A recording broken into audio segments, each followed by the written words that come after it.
बिस्मिल्लाहिर्रहमानिर्रहीम। अस्सलाम वालेकुम स्टूडेंट्स, उम्मीद है आप खैर खैरियत से होंगे। प्रोग्रामिंग फॉर बिगनर सीरीज के अंदर हम आपको लास्ट लेक्चर में प्रिंटिंग फॉर्मेट्स के मुतालिक जो है वो गाइड कर रहे हैं, और इसमें हमने मुख्तलिफ चीज़ें लास्ट लेक्चर में देखी थी। आज मैं जो है वो पर्टिकुलरली फोकस करूँगा प्रैक्टिस। उस वक्त मैंने शेयर नहीं थी की, तो एक तो प्रैक्टिस शेयर करूँगा आपके साथ, और एक क्विक रिवीजन जो है ना वो आपको दूंगा। जैसे कि आज के जो है ना वो एजेंडे में है कि आउटपुट इन फिक्स स्पेस और फ्लोटिंग पॉइंट आउटपुट। तो इसमें हमने तीन तरीके शायद देखे थे, और उसमें से मैं फोकस करूंगा आज के लेक्चर में, रिवाइज कराऊंगा कि एफ स्ट्रिंग। और मैं आपको इनकरेज करूंगा कि एफ स्ट्रिंग यूज करके ही आप सारी जो अगले टास्क हैं जो मैं शेयर करने लगा प्रैक्टिस के, वो आप इससे कर सकते हैं। सो बजाय इसके कि अभी आप इस चक्रों में पढ़ें कि जी यहाँ पे राउंड लगाना है, यहाँ पे जो है वो फॉर्मेट लगाना है, तो आप एफ स्ट्रिंग की मदद से मैनेज कर सकते हैं। तो एफ स्ट्रिंग के वाले से, जैसे कि आपको स्क्रीन पे इस वक्त स्टेटमेंट नजर आ रही है, प्रिंट एफ एफ, और उसके बाद करली ब्रेसेस के अंदर एलिमेंट कॉलन 60। तो एलिमेंट कोई नंबर है जिसके अंदर जो है वो 60 का मतलब ये है कि इसके साथ जो है वो आप अगर डिजिट्स कम होंगे तो ये स्पेसेस ऐड कर देगा, जिसकी वजह से कॉलम जो है वो मेंटेन रहेगा। वरना जो है वो हमने डिटेल में डिस्कस किया हुआ है क्या प्रॉब्लम आते हैं। अब इसको अगर आपने लेफ्ट और राइट अलाइन करना है, तो फिर वो उसके लिए आपके पास जो है वो एरोज यूज होते हैं, greater than less than symbol वगैरह, वो आगे आ जाएंगे। वरना अदरवाइज ये बाय डिफॉल्ट जो है वो लेफ्ट अलाइनमेंट कर देता है। ठीक है, जैसे कि यहाँ पे अगर आप देख रहे हैं कि आपके पास जो मुख्तलिफ एलिमेंट लिस्ट में से आ रहे हैं वो लेफ्ट लाइन में हैं, और कॉलम मेंटेन हुआ हुआ है। ठीक है, ये कॉलम मेंटेन आपको एक लाइन से नहीं पता चलता क्लियरली, लेकिन ये मेंटेन हुआ हुआ है। ठीक है, अगर आप इसको मल्टीपल रोज प्रिंट करेंगे तो सारे के सारे जो है वो लेफ्ट लाइन आपको 6 कॉलम्स मिलेंगे। अच्छा, ये लेफ्ट लाइन, इसी तरह ये सेंटर लाइन, और अगर आप जो है वो उसको सिंबल को, लेस देन के सिंबल को ग्रेटर देन प्लेस कर देंगे तो राइट लाइन हो जाएगा। ये बड़ी इंपॉर्टेंट एक चीज है कि अगर आपने डेसिमल प्लेसेस करने हैं, कि जी आपके पास जो है वो जब कैलकुलेशन करते हैं तो उसमें मुख्तलिफ डेसिमल प्लेसेस आ जाते हैं, लेकिन आउटपुट के अंदर जो है वो हम सिग्निफिकेंट जो है वो देख लेते हैं कि जी हमें 2 तक काफी है, 3 तक काफी है, जितने भी हैं उसको फिर हम सब एलिमेंट्स पे अप्लाई करना चाहते हैं। तो उसके लिए ये फॉर्मेट था अगेन एफ स्ट्रिंग के अंदर, .2f, .3f, .4f, जितने भी आप लेना चाहें। तो ये उसके अंदर क्या करता है कि अगर आपके पास डेसिमल प्लेसेस ज्यादा होते हैं तो ये उसको राउंड कर देता है, और अगर कम होते हैं तो फिर उसमें जीरो ऐड कर देता है, ताकि आपकी कॉलम फॉर्मेटिंग जो है वो मेंटेन रहे। अच्छा, इसी के अंदर शायद हो सकता है यहाँ पे स्लाइड में ना आए, लेकिन हम आगे प्रॉब्लम में कवर करना चाह रहे हैं। अगर आपके पास कोई स्ट्रिंग हो ना, तो आप खाली नंबर लिख दें। फॉर एग्जाम्पल, ये कि अगर मैंने अपना नाम प्रिंट करना है, और नाम जो है वो मेरा 12 कैरेक्टर्स का है, लेकिन जो मैक्सिमम नाम है मेरे पास वो 18 कैरेक्टर्स तक जा रहा है, 17 तक जा रहा है, 19 तक जा रहा है। तो फॉर एग्जाम्पल मैं 20 कैरेक्टर्स की कॉलम मेंटेन करना चाहता हूँ नेम्स का।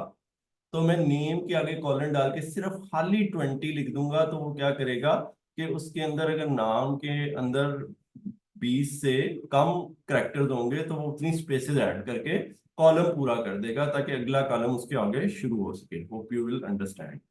तो इसकी कुछ एग्जांपल जो है वो आगे आती हैं, वो मैं आपके साथ डिस्कस करता हूँ। यहाँ पे हम वही डिस्कस कर रहे हैं। ये मैंने एग्जांपल नीचे दी कि अगर आपके पास 3 से कम जो है वो डेसिमल प्लेसेस थे तो उसने जीरो ऐड कर दिया। ठीक है, इससे आप समझ सकते हैं कि कॉलम मेंटेन कैसे होता है। अच्छा जी, इसी तरह से अगर आपके पास लेफ्ट और राइट दोनों तरफ आपने मैनेज करना है, तो जो कि यहाँ पे नहीं हो रहा है इस एग्जांपल में, सिर्फ और सिर्फ डेसिमल प्लेसेस मैनेज हो रहे हैं 3 3, तो आपको जो है वो क्या करना पड़ता है, आपको ये करना पड़ता है, ये 9, what is 9, 9 is very important. 9.3 जो लिखा है, ये 9 का मतलब हरगिज हरगिज नहीं है, जो स्टूडेंट कंफ्यूज कर सकते हैं कि डेसिमल प्लेसेस से पहले 9 है। ये 9 जो है ये टोटल है। डेसिमल प्लेस का सिंबल, यानी जो डॉट इस वक्त भी डला हुआ है 9 पॉइंट, वो डेसिमल प्लेसेस, ये आगे कितने वैल्यूज और उससे पिछली कितनी वैल्यूज, ये सबको मिला के टोटल 9 है। और 3 डेसिमल प्लेसेस राउंड करने हैं। ठीक है, तो ये देखें जैसे यहाँ पे, अब ये सबसे निचली वाली फिगर पढ़ें जो सबसे बड़ी है, 26,115.100। तो ये कितने हो गए?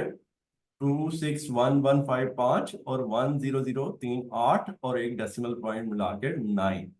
तो ये 9 डेसिमल आपके पास करेक्टर स्पेसेस हैं, उसमें से 3 डेसिमल प्लेसेस आ जाएंगे और बाकी लेफ्ट साइड पे स्पेसेस ऐड हो जाएंगी, जैसे कि आपको ये सारे का सारा राइट लाइन लग रहा है। ठीक है, ये लास्ट कॉलम की मैं बात कर रहा हूँ, ये right line. So that's it. इसमें आखिरी बात ये कि अगर आपको स्ट्रिंग को राइट जस्टिफाई करना पड़े तो उसके लिए ये आर जस्ट का फंक्शन जो है ये अवेलेबल था, लेकिन ये आपको आज की प्रैक्टिस में शायद इसकी जरूरत ना पड़े, लेकिन यहाँ पे जैसे फॉर एग्जांपल ये मैंने दिया हुआ है एंड नाउ। सो हम अपने टास्क की तरफ चलते हैं। Display amount with currency, read number of values, next read values and display in the required format. तो रिक्वायर्ड फॉर्मेट क्या है कि आपके पास जो है ना वो मैक्सिमम वैल्यू डिजिट्स की 5 है और there is minimum 1 space between rupees and value. तो आपने हर एक के साथ रुपीज लिखना है। ठीक है, जो है वो डॉलर साइन, पाउंड साइन, इस तरह मुख्तलिफ करेंसी के साइन प्रिंट होते हैं, तो आपने रुपीज प्रिंट करना है, फिर उसके बाद एक स्पेस छोड़नी है और फिर उसके बाद जो वैल्यूज है उनको राइट अलाइन करना है। ठीक है, तो आप एफ स्ट्रिंग की मदद से इसको आसानी से कर सकते हैं। ये जो रुपीज और डॉट है इसको और स्पेस को ये आप वैसे ही विदाउट करली ब्रेसेस लिख देंगे सिंगल या डबल कोट्स के अंदर, और करली ब्रेसेस के अंदर ये वैल्यूज डाल के कॉलन डाल के तो आगे वो डेसिमल प्लेसेस फिक्स कर लेंगे और उसको राइट अलाइन कर देंगे। Task 2 is very interesting. read number of decimal positive integers and next read integer and display their binary with leading 0 to display in 16 bits fixed format। ठीक है, जब हम बाइनरी बनाते हैं तो बाइनरी बेसिकली उतनी बनती है जितना बड़ा नंबर होता है।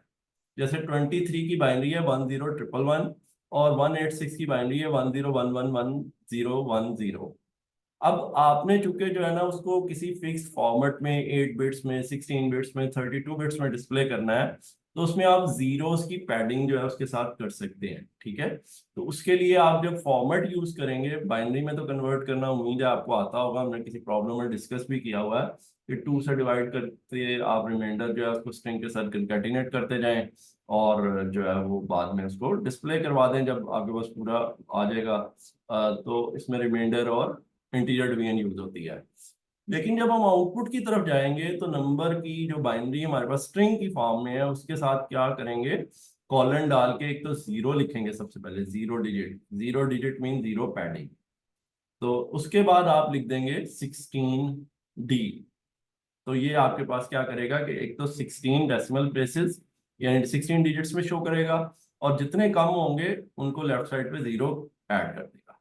Task 3, read number of record, read record of each batsman. In single line, the order is first name, last name, runs, balls, fours, sixes. You have to display the batsman record in a specific format. ठीक है, जब आप ये इस तरह से देख रहे हैं तो आप देखें फखर इनपुट में फखर जमान के नीचे जो है वो एन के नीचे ही उसके अलीम भट्ट के स्कोर शुरू हो गए, क्योंकि यहाँ पर फॉर्मेटिंग नहीं है।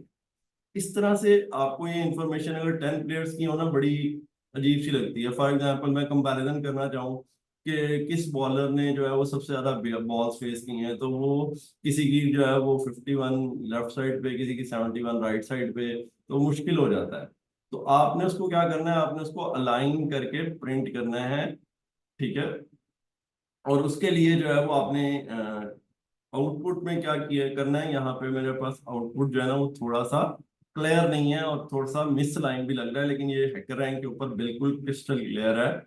आप और मैंने इसकी वजाहत ऊपर कर दी है। Display name in 20 characters. अभी जो मैं बात कर रहा था ना कि आपने नाम को कॉलन डाल के 20 कर देना है। Run and balls in 4 characters, क्योंकि 3 कैरेक्टर तो हो सकते हैं ना, यानी आपके पास स्कोर जो है वो 100 में जा सकता है। ठीक है, मतलब इतना ही नॉर्मली होता है, लेकिन बहुत ज्यादा जाएगा वो तो 200 पे चला जाएगा, यानी एक्सेप्शनल है, वो बहुत ज्यादा एक्सेप्शनल केस है, वरना नॉर्मली तो आपके पास जो है वो 100 में ही रह रहा होता है। तो अलबत्ता मेरे पास गुंजाइश है 999 की। ठीक है, इतना स्कोर तो कभी टीम ने नहीं किया, बैट्समैन ने क्या करना है। खैर, इसी तरह ही बॉल्स जो प्लेट की हैं वो भी 3 डिजिट्स में जा सकती हैं। इनको मिला के एक स्पेस मिला के 4 डिजिट्स बन जाते हैं। नंबर ऑफ फोर्स 2 डिजिट्स में चले जाएंगे, नंबर ऑफ सिक्सेस 2 डिजिट्स में चले जाएंगे, 11 छिक्के कोई मार लेगा, 12 मार लेगा। इसी तरह ही जो आपके पास आखिर में है स्ट्राइक रेट। स्ट्राइक रेट क्या है? Number of runs divided by number of balls multiply by 100, runs divided by balls multiply by 100। और इसको आपने 2 डेसिमल प्लेसेस में भी करना है और फॉर्मेट भी करना है। फॉर्मेट करते हुए आपने 7 कैरेक्टर्स यूज कर लेने हैं। 7 कैरेक्टर्स कैसे बनेंगे? आपके पास 2 डेसिमल प्लेसेस होंगे, ठीक है, एक डेसिमल पॉइंट, 3 इधर कैरेक्टर, 6 और एक स्पेस। यानी या तो आप स्पेस वैसे दे दें तो फिर 7 कैरेक्टर्स में दे दें, 6.2 यूज कर लें, और अगर बीच में स्पेस आपने वैसे नहीं डाली तो फिर 7.2 यूज कर लेंगे, ठीक है। तो ये आपने जो है रो रीड कर लेनी है, इसको इनपुट से स्प्लिट करके इसको अलग अलग कर लेना है। फखर को अलग कर लेना है, जमान को अलग कर लेना है, रन्स, बॉल्स, ये सब अलग कर लेने हैं, ठीक है। और फिर उसके बाद जब आपने इसको प्रिंट करवाने लगना है तो आपने फखर और जमान को दो वेरिएबल्स को कंकैटिनेट कर देना है स्पेस के साथ और कॉलन 20 लिख देना है। और फिर रन्स को इंटीजर में कन्वर्ट करके उसके साथ 4D लिख देंगे, इसी तरह बॉल्स को, और आखिर में फॉर्मूले को मैनेज करना है, ठीक है। अगर आप वेरिएबल्स यूज कर लेंगे तो चीजें सिंपल हो सकती हैं, वरना आपकी प्रिंट की स्टेटमेंट थोड़ी सी कॉम्प्लेक्स हो जाएगी। एनी हाउ, आखिरी और फोर्थ टास्क बड़ा इंटरेस्टिंग है, परसेंटेज इंक्रीज डिक्रीज। आपके पास कुछ वैल्यूज हैं और उसमें जो है वो प्रीवियस ईयर की हैं और करंट ईयर की हैं। एक तो आपने ना उसमें चेंज देखनी है कि कितनी आई है, और ये आपने चेंज जो है ये इस तरह से रिफ्लेक्ट करनी है आउटपुट में कि पॉजिटिव, अगर चेंज अगर बढ़ गई है तो प्लस, पॉजिटिव नेगेटिव से मुराद क्या है कि प्लस का मतलब है ज्यादा हो गई है चेंज प्राइस, और नेगेटिव का मतलब प्राइस कम हो गई है या वैल्यू कम हो गई।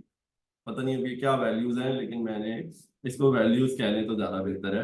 Values in previous year, values in current year, ठीक है। ये कोई भी चीज हो सकती है, नंबर ऑफ आइटम परचेज, ठीक है, नंबर ऑफ आइटम्स लॉस्ट, कोई भी इस तरह की चीज हो सकती है, ठीक है।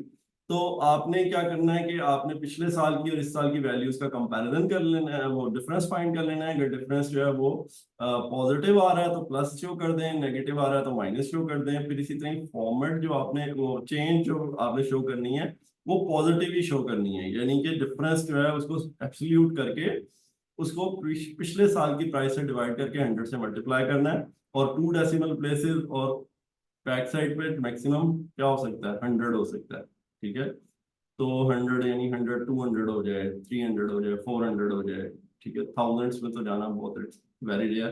तो आपने क्या करना है, आपने डेसिमल पॉइंट्स प्लेस पॉइंट्स आपने जो वैल्यूज हैं उनको 3 डेसिमल प्लेसेस तक जो है वो प्रिंट कर, 3 डिजिट्स तक प्रिंट करना है, यानी 100 मैक्सिमम, 999 तक भी जा सकता है। फिर एक स्पेस बीच में, फिर इसी तरह ही जो है वो जो करंट ईयर की वैल्यूज हैं उनको भी 3 उसमें कर लें या मिला के 4 कर लें अगर स्पेस फाइंड करनी है। फिर उसके बाद एक स्पेस, फिर प्लस माइनस का साइन आपने इफ एल्स के साथ देना है, और फिर स्पेस डाल के आपने ये 5 जो है वो डेसिमल 6 डेसिमल प्लेसेस में 6 स्पेसेस में आपने ये पूरी वैल्यू देनी है जो कि चेंज को परसेंटेज में दिखा रही है।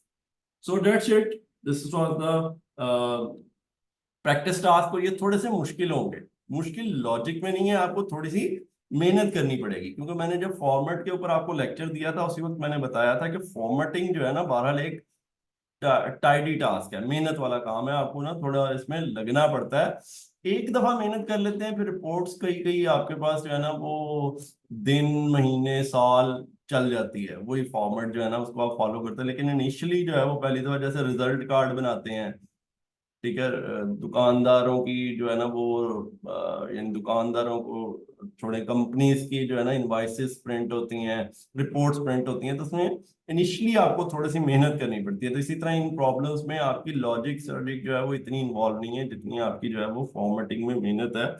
तो इसको केयरफुली जरा देखिएगा।